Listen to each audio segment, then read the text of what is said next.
Kasi syempre naging close na yung minsan yung mga tao sa'yo, tapos bigla silang aalis. Sahod na ibibigay sa kanya is triple. Hindi lang po double ha, triple po.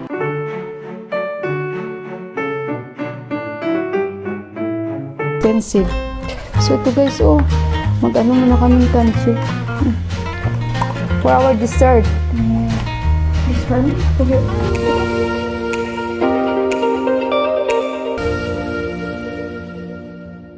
Guys, magandang hapon sa inyong lahat. Dito tayo, oh. Kakaligo ko lang. So, hindi na malamig. Confirm, ito yung totoong spring. Hindi tayo lulukuhin ng weather na ito.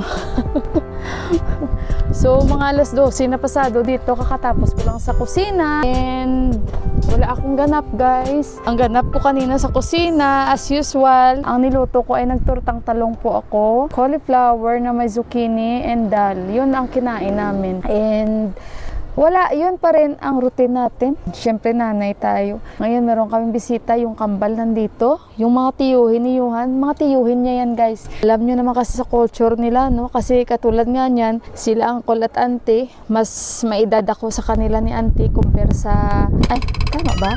Sa edad ko. And medyo bata-bata pa sila, like si auntie. Si auntie 38 pa lang ata. Tapos si uncle nasa...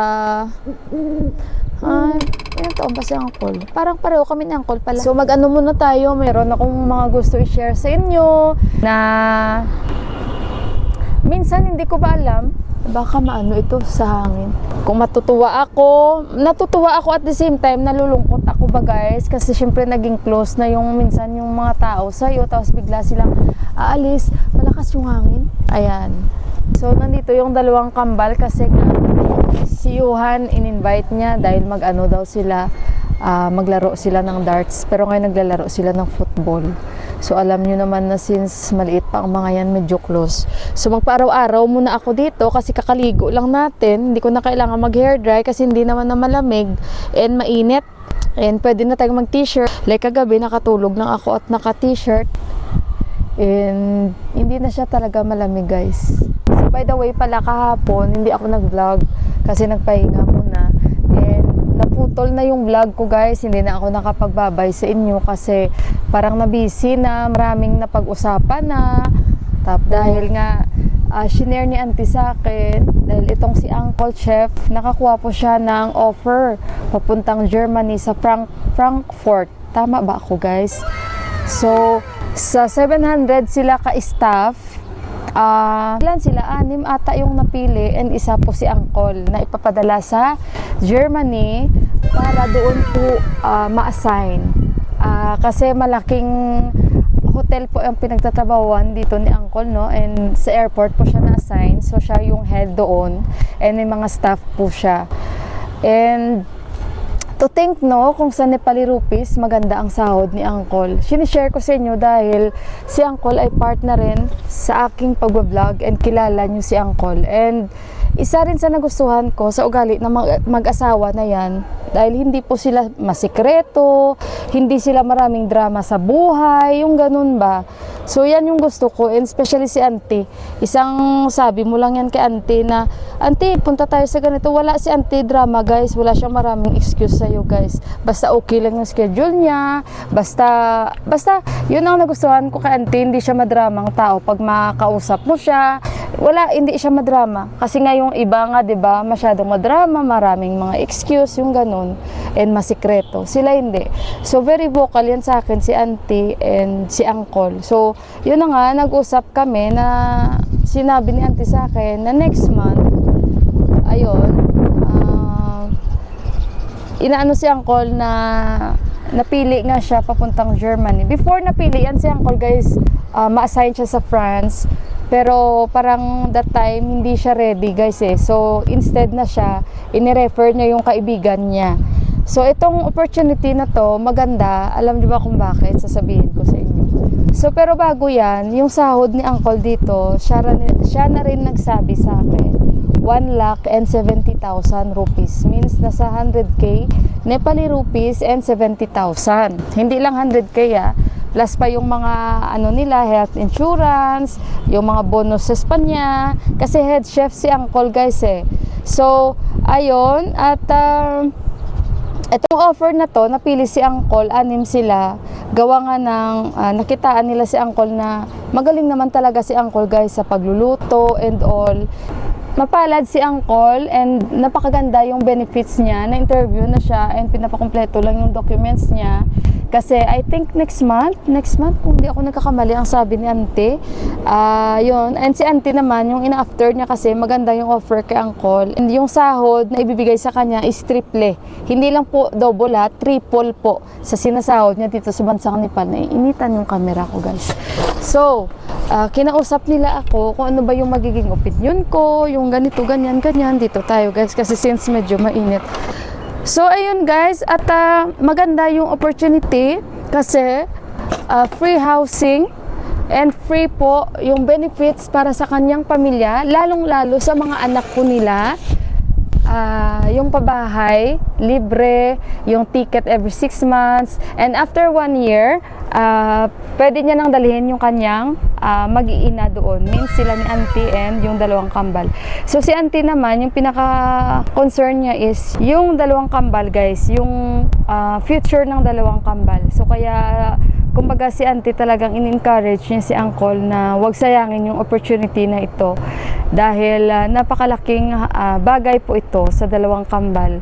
So ayun, at dito muna sila ni Auntie at pantayin nila at after yun nga 1 year, pwede silang pumunta ng Germany kasi nga si Uncle muna doon. And sabi ko naman kay Uncle, kasi ex-abroad naman sila, so for sure mentally prepared naman yan sila guys. So may kasabihan tayo, diba, na sabi ko kung okay naman yung sinasahod mo at okay naman kayo dito. Si Uncle guys talagang hindi yan naglalayo sa pamilya niya ever since. Yun lang ang kagandahan and maganda talaga ang sinasahod niya. Galing talaga si Uncle guys, talagang magaling dahil hindi yan siya mapipili papunta doon kung hindi yan siya magaling guys.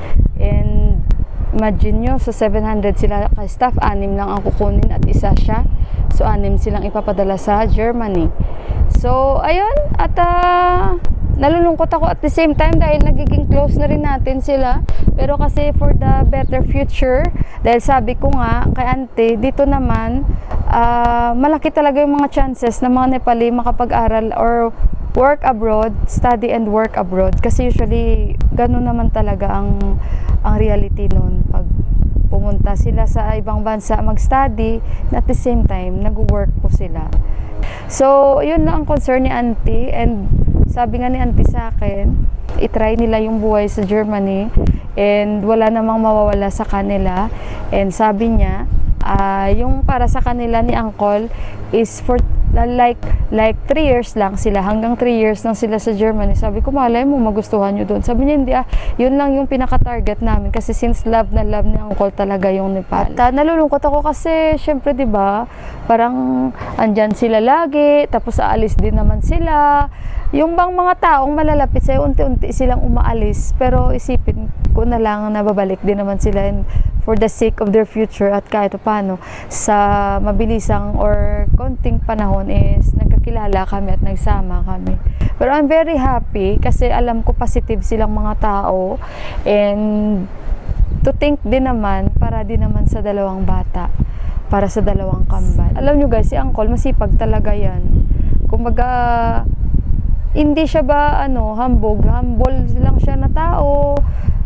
Very jolly pero magaling si Uncle when it comes sa pagluto-luto guys. Nagtuturo nga siya sa mga sushi, tama ba ako? Basta ganun.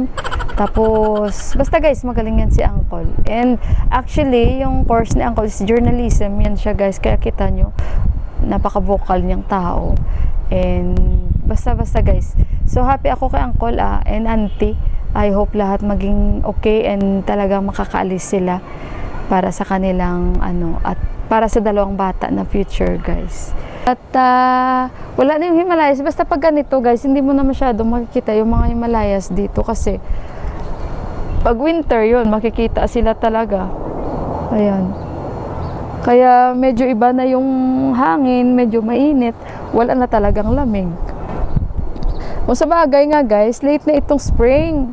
Spring na nga siya, dapat ganito na talaga. Pero yung actually yung spring, 'di ba, medyo malamig. So si Deepak nandun, naglilinis siya ng vacuum.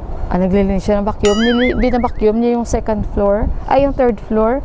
And ako naman tapos na yung duty ko guys, luto at linis doon sa second floor. And pahinga-hinga na. Naglalaba ako actually ng uniform ni Johan. Baka tapos na nga guys. Yung uniform ng Johan nilaban ko kasi hindi ako nakapaglaba. Late na, so bukas na ako maglalaba guys. Sampay ko muna guys ha. Dito kami guys, sa kansin nandito. Snacks time, kain tayo. That's it. Spicy kansin, the chow mein. Momo and chow mein. Yeah.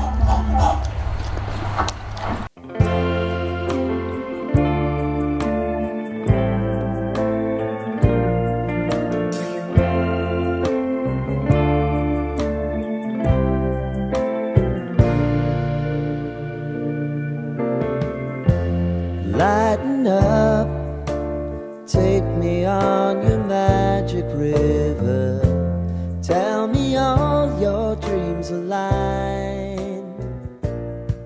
So ayun guys, tapos na kaming magkain ng momo. Kain na naman kami ng ice cream sa aming dessert. Si Kanchi nandito. Dumating na sila Mandira. Si Ante, diretso na siya sa village. Tapos si Mandira nagpapahinga. Siguro kasi gabi ang dating nila kagabi, mga 9 o'clock kasi nag-tour pa sila sa Ilam. So, you get also, I forgot there. Keep it there, Kanchi. Kanchi, keep it. Don't wash that one. Only that one. So, ayan guys, mag-prepare muna kami ng aming ice cream.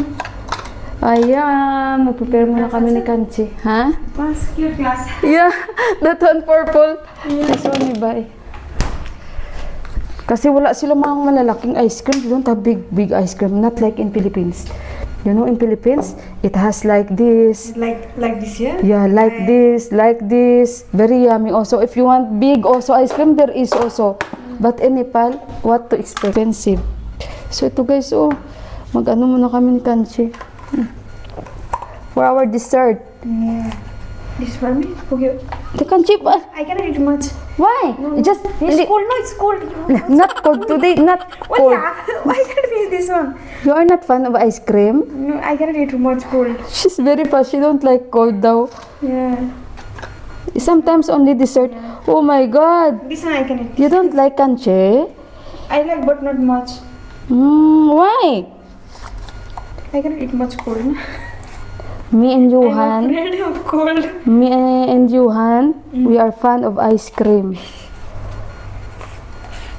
But even Johan, cold, we like to eat cold.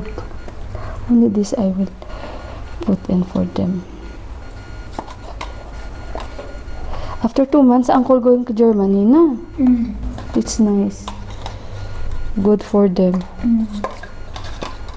And he says their salary is like Triple. triple or like what? I 4 times. Here is 1 lakh, but there he will get 4 times. Oo guys. And for the future of the twin,